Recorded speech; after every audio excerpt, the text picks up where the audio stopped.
Hello guys, কেমন আছেন আপনারা সবাই? আশা করি ভালো আছেন। আমি আজকে একটা নতুন টিপস নিয়ে এসেছি, পুলি পিঠা, ঝাল পুলি পিঠা। প্রথমে আমি আলু ভেজে করে নিয়ে নেব, আর পেঁয়াজ কুচি আর কাঁচামরিচ দিয়ে ভালো করে ভেজে নেব।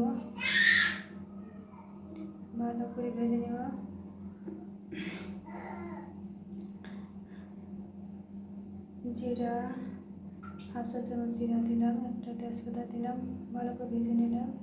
আর আগে থেকে আলু কুচি করে রেখেছিলাম, ওটা দিয়ে দিলাম। আলুটা ভালো করে ভেজে নেব বেশ কিছু সময় ধরে। এক চা চামচ লবণ, হাফ চা চামচ হলুদের গুঁড়া দিয়ে দিলাম। ভালো করে মিশিয়ে কিছু সময়ের জন্য লাল করে ভেজে নেব।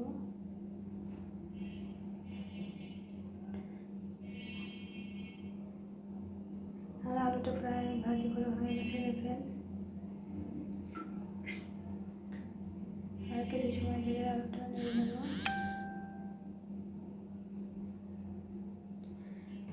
আলুটা একটু ভালো করে ভেজে নিতে হবে। আলুটা ভাজি করা হয়ে গেছে, দেখেন গাইস।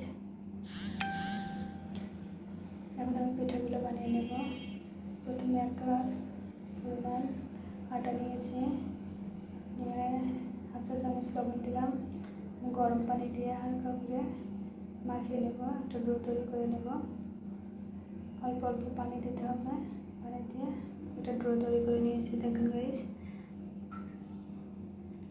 এবার আমি রুটিগুলো বেলে নেব। এইভাবে রুটিগুলো বেলে নিয়েছি, বেলে নিয়ে একটা কৌটার মুখের সাহায্যে আমি গোল গোল করে কেটে নিয়েছি।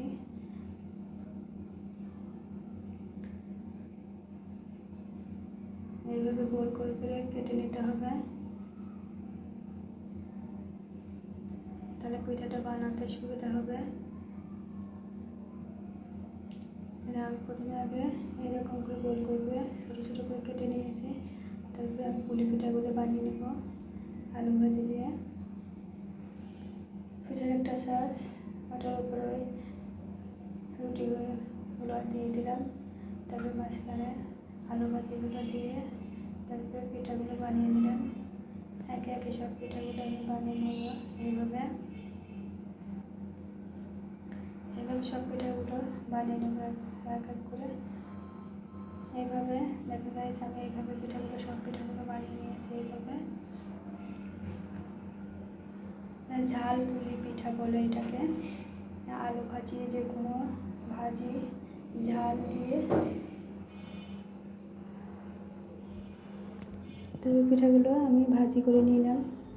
ফ্রাই প্যানে একটু তেল গরম করে তারপর পিঠাগুলো দিয়ে দিলাম এক এক করে। পিঠাগুলো এপাশ ওপাশ করে আমি ভালো করে এখন ভেজে নেব।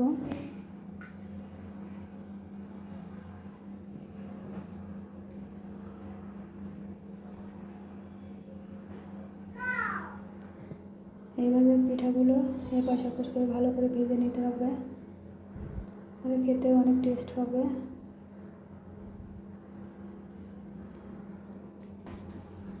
সব পিঠাগুলোই আমি এইভাবে ভাজি করে নিলাম।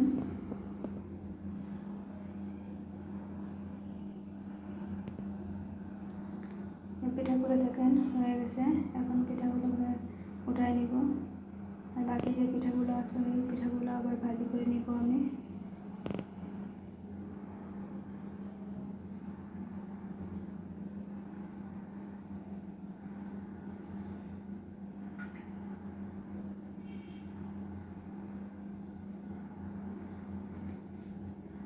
সব পিঠাগুলো এইভাবে ভাজি করে নিব।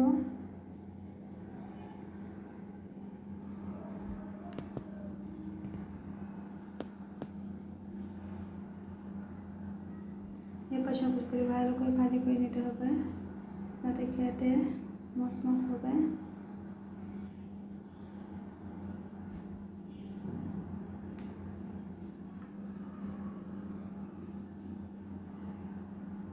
আর এই পিঠাগুলো ভাজি করে ফ্রাই হয়ে গেছে।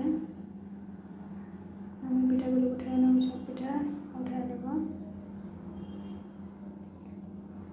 দেখেন গাইস, আমার সব পিঠাগুলো ভাজি করা হয়ে গেছে।